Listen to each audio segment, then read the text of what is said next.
আসসালামু আলাইকুম বন্ধুরা, সবাই কেমন আছেন? আজকে নতুন একটি ভিডিও নিয়ে আসলাম। তো দেখেন আমি এটাকে কত সুন্দর একটা ঘরের জন্য শোপিস তৈরি করে ফেলছি। প্রথমে আমি গাছের একটা ডাল ছোটোভাবে কেটে নিয়েছি সুন্দর করে। তারপরে হচ্ছে আমি এটাকে শেপ মতো একটা টপে মানে বোতল কেটে বসিয়ে নিয়েছিলাম, ওটা আগে থেকেই করে রেখেছি।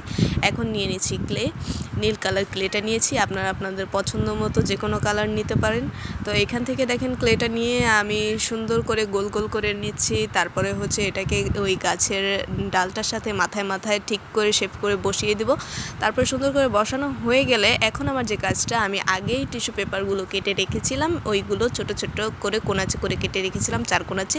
তো ওইগুলোকে এখন আমি লাগিয়ে দিচ্ছি। দেখেন এটার সাহায্যে একটার পর একটা করে সুন্দর করে লাগিয়ে দিচ্ছি। আর এখন দেখেন কত সুন্দর একটা শোপিস তৈরি হয়ে গেল। আপনারা ঘরে বসে কিন্তু এইভাবে সুন্দর সুন্দর জিনিস তৈরি করতে পারেন। আর ভিডিওটি যদি ভালো লেগে থাকে অবশ্যই আমার পেজটিকে ফলো করে রাখবেন, একটা লাইক করে যাবেন, কমেন্ট করে যাবেন। সবাই ভালো থাকেন, সুস্থ থাকেন। আল্লাহ হাফেজ।